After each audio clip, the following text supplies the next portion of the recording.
ubu se noneho abavugaga ko proposal ya Nyambo yabaye isaha y'isa 9 z'ijoro bari buze kujya he ko Nyambo yagize ubutumwa bagenera mbere y'uko ubukwe butangira. Benshi ku mbuga nkoranyambaga bati nyamara Titi Brown akwiye kwitabwaho akarebwa buryo cyahuzwa na wa mukobwa wo mu Bugesera ngo uvuga ko afite kadasiteri 8 afite amafaranga nyamara akeneye umugabo.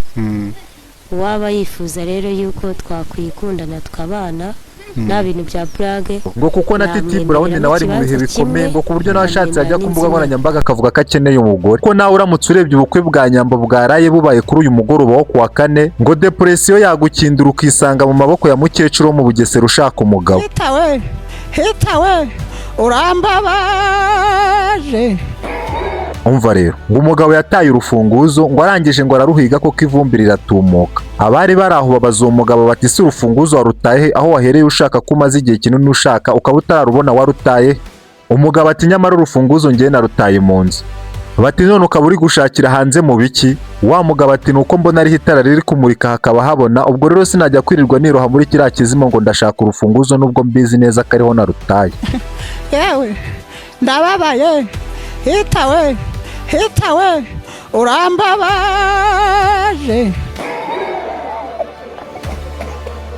Bati Titi Brown nawe yarabibonaga ko kubana na Nyambo byasaga nk'ibidashoboka ngo arangije ngo atangira gushaka impamvu zose zasaga naho zishoboka kugira ngo akunde agere kuri Nyambo, ariko Nyambo amubera ibamba. Titi Brown akamubwira ati Nyambo reka tubane ibya mariage bizaba biza nyuma. Nyambo ati reka nambaye agatimba n'iryarema. Ngo nuko Titi Brown atangira gushaka udufaranga ngo arebe ko yakegukana icyo kizungerezi. Ngo nyamara icyo Titi Brown nawe atamenye ngo nuko igihe yahugiye mu gushaka ibiceri by'ubukwe ngo aribwo uyu musore bita Richard ngo yaciye icyaho Nyambo ngo atangira kumubwira ko burya ngo Titi Brown nta kintu kimurimo. Ngo maze koko Nyambo nawe aza kwitegereza asanga amaze igihe kinini mu buyobe. Ngo niko guhita avuga ati nyamara nkatandukana n'uyu mugirigiri nkisangira umugabo warigwije.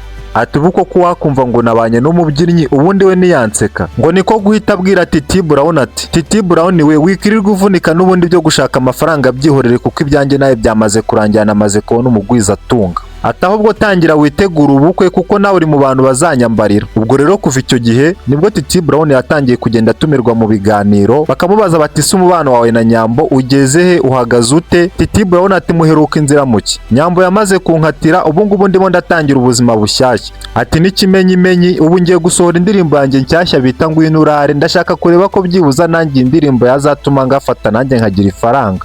Ubwo rero byaje gutungura abantu ko ejo bundi nta n'ukwezi gushize Nyambo bahise bamuterera ivi. Nyuma yo kumuterera ivi ubu bamaze no kujya mu murenge yasezeranye yamaze kwambikwa impeta. Ubu Nyambo nawe yabonye umugabo. Uyu mugabo wa Nyambo ngo afite amafaranga ku rwego utabyumvisha. Ngibaze ko ubwo Titi Brown yavugaga ko afite miliyoni 10 zo gukoresha ubukwe ngo uyu mugabo w'imodoka bagiyemo bagiye mu bukwe ngo ashobora kuba yikodesheje miliyoni zigera kuri 15 kuko n'imodoka ya miliyoni 500. Ubwo nuko uvuga ngo amafaranga yakodesheje imodoka ye yonyine angana n'amafaranga Titi Brown yari kuzakoresha ubukwe. Kugira ngo ubundi wumve buryo ki ubukwe bwa Nyambo butangaje kandi burimo n'amafaranga ahambaye, tekereza ko abandi basitari iyo bakoze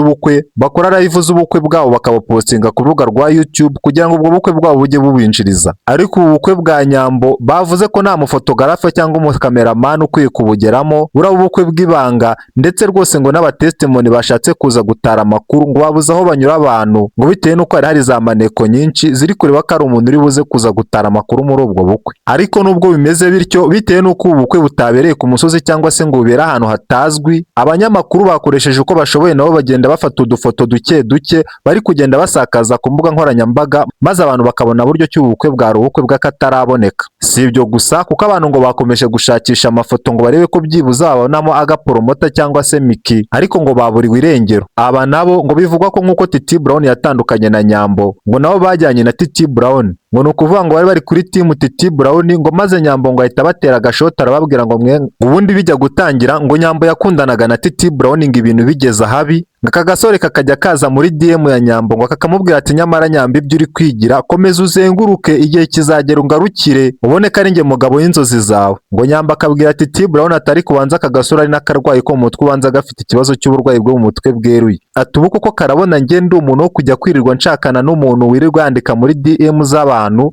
yirirwa babwira ibintu bidafite ishingiro nk'iba ari kumbwira. Ngo rimwe na rimwe Nyambo agafata ngo voice note aka gasore kabaga kamwoherereje ngo akazihereza Titi Brown ngo ngo maze Titi Brown akishima koko, ngo nyamara ngo namenye ko irimbukiro ryariho ryari riri guhera, ngo cyane ko ngo na Nyambo ngo yakomezaga kugenda ari ubuzima bw'aka gasore, ngo akabona ngo kabayeho neza, ngo noneho agahabwa amakuru ko ari akanya Australia, ngo burya mu buzima ngo nubona umukunzi wawe ngo afite umuntu ngo ari kugenda atega amatwi, ngo akagenda akunda kukubwira inkuru ze, ngo nushaka uwo mukobwa uzatangire kumuheba kuko n'ubundi aba yatangiye kugenda amwegukira mu buryo bumwe cyangwa ubundi. Ngo Titi Brown ntabwo yiyumvishaga buryo ki ngo agasore k'akajagiso nk'ako ngako ngo birirwaga baseka we na Nyambo ngo gashobora kumutwara icyana rwose, ngo icyana kikibagirwa Titi Brown. Ubundi ngo Titi Brown ngo yatangiye kubyemera neza, ngo abonye Nyambo atakimuhamagara anamubwiye ko ibintu bye nawe birangiye, ngo nyamara nubwo ngo Nyambo yasabye Titi Brown ko yemera ko ariwe icyaha cyaturutseho kugira ngo amahoro ahinde kuri social media.